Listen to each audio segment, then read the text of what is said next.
Evo ga, snima nas. Ja sve pričam, a nisam vidio da se snima. Samo sako ljudi. Evo nas. Samo malo se vidi malo. Znači, kad ima tako providno kao staklo, morate ga čistiti. Sad, ali ovdje se vidi nešto kao crno. Što je to, nemam pojma.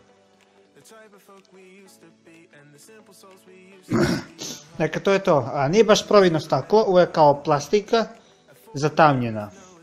Tako da, onako. Znači, nisam ga uključio u struju, jer ću ovo da otvorim da vam pokažem šta sve ima unutra. Ne može da se vidi kad je staklo tu. Dakle, dolje ima ovo je valjda kao filter, ili ne, ovdje ide za, vidim se. Ovdje ide valjda kao filter i ili možda ovdje ide onaj, kako se zove, ventilator možda, nemam pojma. Uzdignute što mi se sviđa, ove noge, recimo, baš je uzdignut. Znači, nije ono da je pribijan pri tepihu pa da ovaj kupi prašinu ili nešto, nego baš je uzdignut.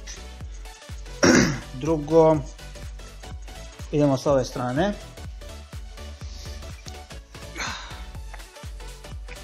Ajde ga uzdigni, spravi ga. Stavi ga na noge.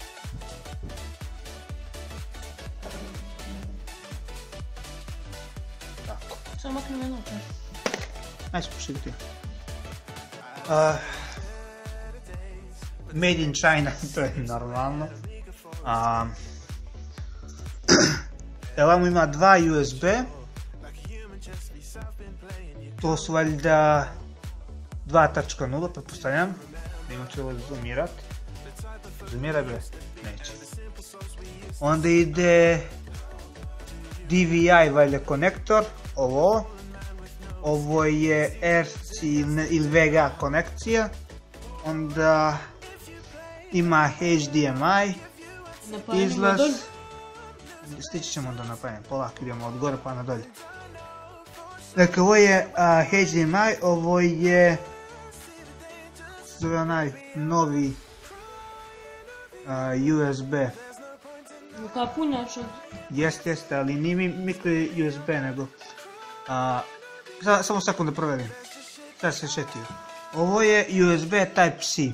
Dakle, imate kao micro USB, a ovo vam je USB Type-C, što znači možete na bilo koju stranu da ga stavite, nebitno, ne možete naopako, nego možete na bilo koju stranu da ga stavite. Onda je ovo, ja mislim, USB 3.1, valjda, ili 3.0. Ima VR ready, znači mogu ne virtual reality na sranja. Internet gaming za internet. Ovdje ide miš.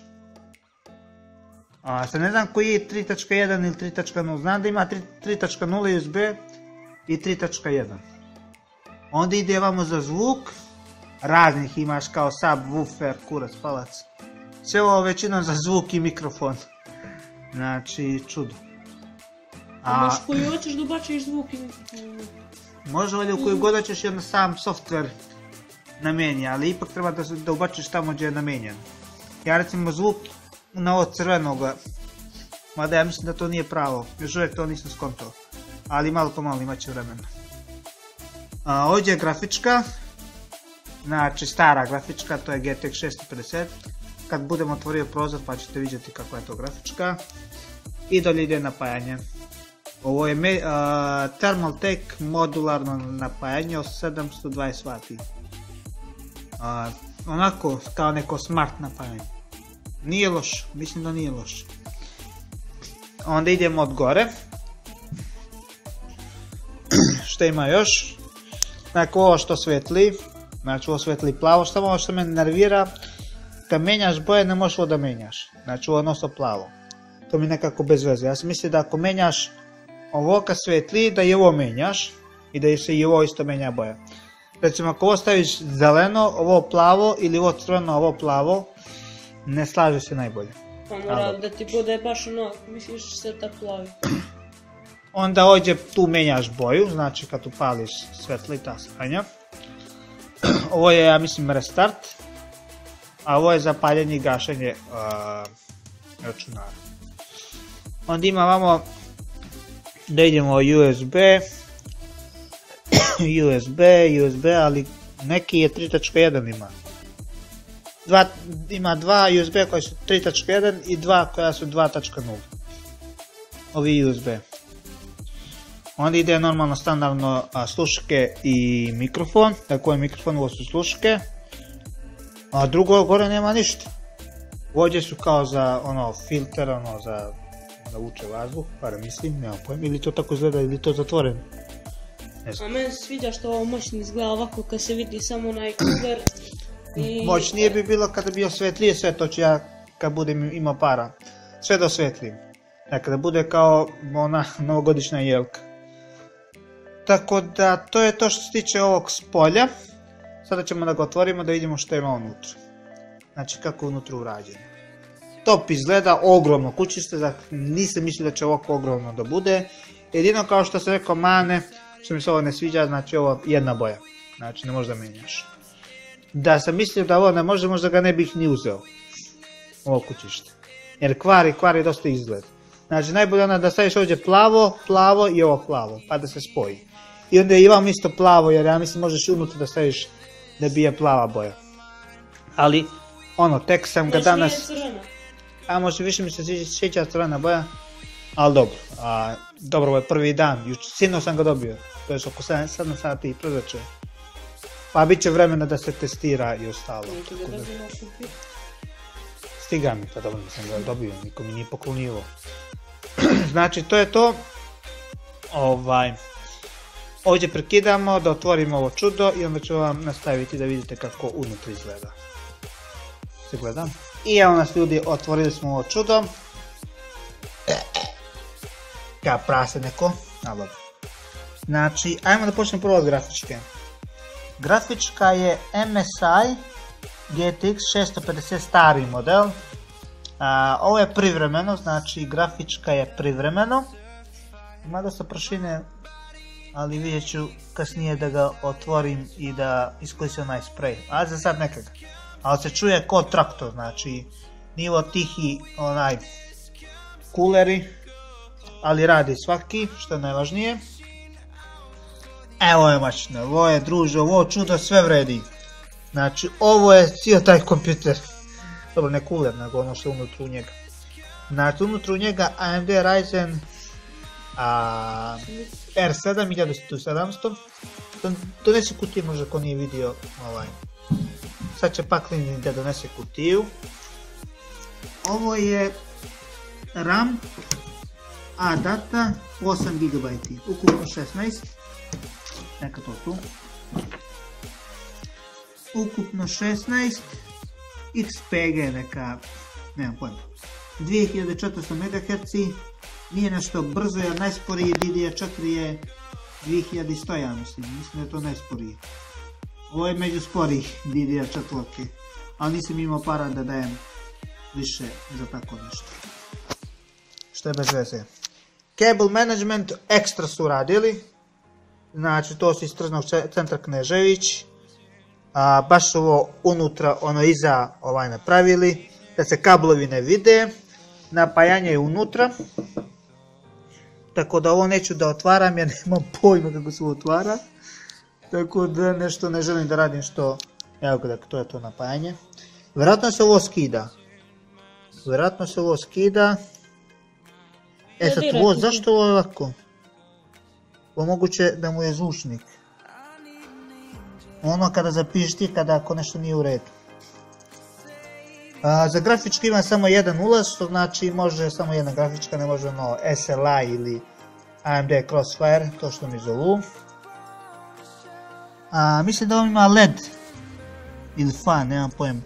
Prekačemo nalepnice da svetli sa svih strana. Ovdje može, ubacim rezač. Tu.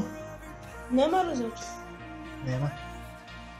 A ovdje ide recimo ako ću da bacim SSD ili... Sad je njemu hard disk.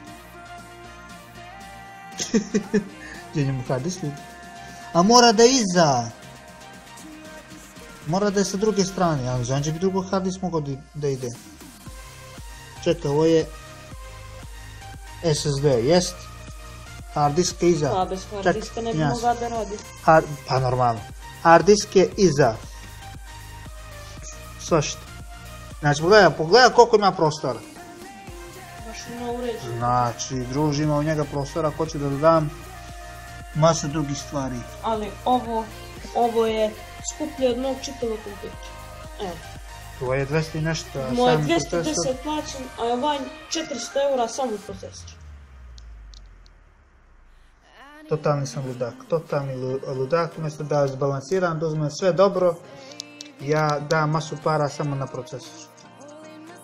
Znači, totalni ludak. To je to što se tiče spolja. Mi ćemo ga sastaviti i palit ćemo ga namo da slikamo dok radi. Tako da ovo je više kao neki review. Unboxing. Moga si da snimiš unboxing. Jesmo ga smijem da kupi pa da ga sam sastavljam. Što će mi toliko kurac da ja radim oko toga? Super. Ovaj AMD cooler je veoma dobar, ovaj njegov. Jesi ti Ovaj plaćaš Wraith. to da ti se sastavljaju? Ne. Windows, sve to bilo besplatno. Čuš, dao sam 100 eura, još da im plaćam da mi sastave.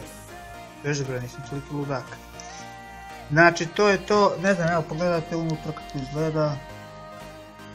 Ovdje nema šta da se priča, samo ova matična, dobra, sama matična me koštala 160 eura. To jeste, tačnije, 159. Ovo je MSI Gaming. Ali dobra je grafička, sviđa mi se izgleda grafička. Ovo je ništa kakvih ima. Nego unutra ne može fino da se...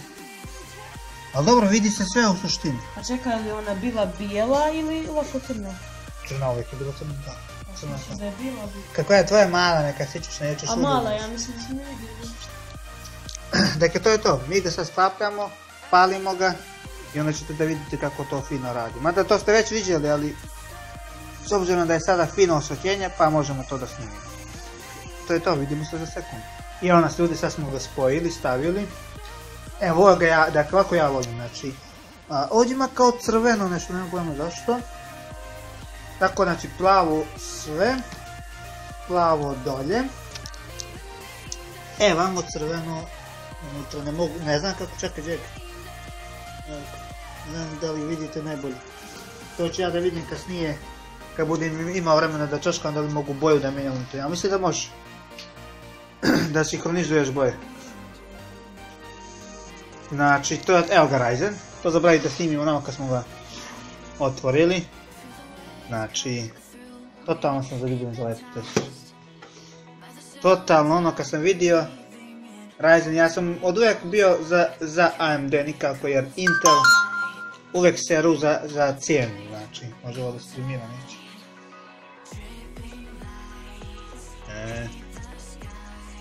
Neće.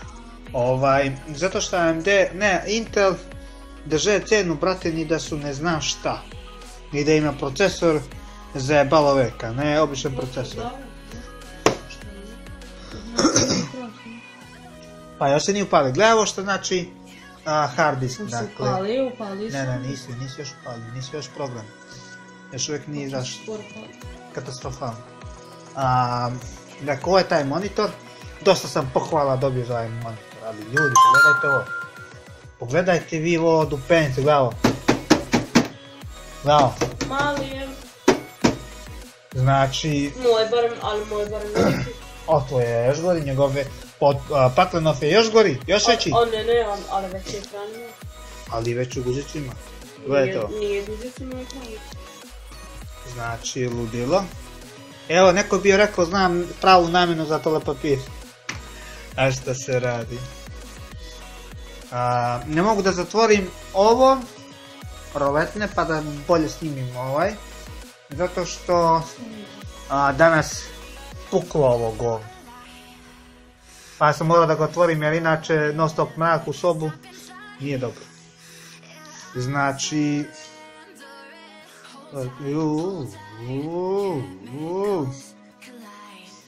Možda to svako najbolje vidi. Mislim da se još nije upalio. Čak evo, palili smo ga pre 5 minuta i više. Još se nije upalio. Aj proveri. Ne, idi na task manager. Da li je još uvijek 100% hard disk? Performance. Nije opalio, znači disk je 6%, dobro. Znači disk je opalio. Evo je nešto, vrati ga na onaj. Neko ko možda ne zna. Ili ko se možda ne razumije ili razumije. Ups. Sorry. Opet sorry. Zašto mi ovako, brate? Jako. Ne mogu fino da snimim. Vidiš, ne smijem da mrdam. To je taj monitor dobri. Kao što vidite ovdje... Čekaj, možda mogu ovako. Zašto ovo ovdje crno, brate? Što je to tako? Stani vam iza. Katastrofalno. To se traži. Dakle, kao što vidite gdje ga miš, evo ga. Znači, ovo su jezgre. 1, 2, 3, 4, 5, 6, 7, 8, 9, 10, 11, 12, 13, 14, 15, 16. 16 jezgra, dok tvoj ima 4, a moj 2. Ne, ova ima pravih 8 i dodatnih 8, to je 16. Isto kao što ima recimo i7. Na primjer i7 ima 4 pravih jezgri, dok još 4 tih virtualnih. Ova ima 8 pravih i još 8 virtualnih. Znači ova je mnogo bolje od i7. Sad za gaming, bolje je i7, zato što ima veći taj clock speed. Ovaj ide, njemu je base clock na 3 GHz, može da ide uz dobro hlađenje do 4, čak je neko povedao 4.1, ali ovaj Intelov recimo i i7 7700K serije, on može da se napomiraš, on može lagano da dostigne uz vodeno hlađenje do 5 GHz. Ne znam da li može više, ali tu do 5 može. A ovaj maksimum 4, znači tu je 1 GHz brži. Ali za to ovaj ima 16 virtualnih, dok taj ima, ja mislim, 8. Mislim, 8 pravih, još 8 virtualnih, to je 16, a sedmica i7 ima 4 pravih i još 4 virtualnih, to je ukupno 8. Tako da što se tiče jezgri, na primjer za renderovanje, ovo što meni treba za YouTube, ovo vam je prava stvar. Za YouTube, znači, ne treba vam ništa bolje. Sad za gaming, ako tražite baš za gaming, onda definitivno čekati R5-icu, ona je mnogo jeftinija, imat ćete više jezgri, solidan clock speed, a ako ćete baš najbolje za gaming, onda definitivno Intel i7 7700K serije. Ali imate obzir da morate, na primjer, procesor je 300, kod nas je blizu 400 eura, znači cijena je slična kao ovaj procesor, ali morate onda da kupite dobro hlađenje. Znači ako mislite da ga dovedete do maksimum, treba vam hlađenje još 100 i nešto eura, to vam je 600 eura i plus matična tu do 200 eura, znači 800 eura samo procesor, hladnjak i matična, znači tu blizu 800 eura, znači to je ta razlika. Ali dobro, neko želi više gaming, kažem, ako hoće nekog samo za gaming, onda je Intel i7 je automat. A za ovako da imate ono za sve, za rendering, animacije, kurac palac i gaming uz to, onda je AMD Ryzen 7 taja, tatica. Drugo nema šta da vam kažem, a ima ovdje možda nešto, koliko ima, reći gledao 1% procesor. Znači, ovdje ima 16 GB RAM memorije, solidno. Windows 10, grafičku ste vidjeli, ajde da uđemo na display. Ima 1 GB GDDR peticija, slaba ali privremena to, dokle ne nađe neki bolji. Gdje tu ide? Advanced Display Data Properties. Evo ga, znači 1 GB. A ova Total Available Graphics Memory kao ima 9 GB, ali ne. Ovo je pravo, znači 1 GB ima ukupno. ove grafičke. GeForce GTX 650 i tako dalje. Dakle, to je to što se tiče ovog, to jeste review od ovog računara. Uradit ćemo recimo renderovanje za koliko će da završi neke klipove koje ja snimam i za koliko će moj laptop, to ćemo da ih uporedimo. Znači, moj laptop protiv ovog računara. Ima koliko je brži ovaj računar od onog laptopa koji ima i5 procesor. Ali to očekujte u sljedećem videoklipu, ne baš ovih dana, ali nadam se uskoro. A što se tiče igrice, znači samo sam stavio da skidam Naruto Ultimate Ninja Storm i stavio sam GTA peticu. Mada ovo je stiglo do 39%, prvo ću da skinem Naruto, pa ću onda da skinem GTA peticu. I onda ćemo, Minecraft ili nešto što drugo da snimam. To je to, ljudi, vidimo se u sljedećem videoklipu. Vidimo se. No, što da kažeš, ništa?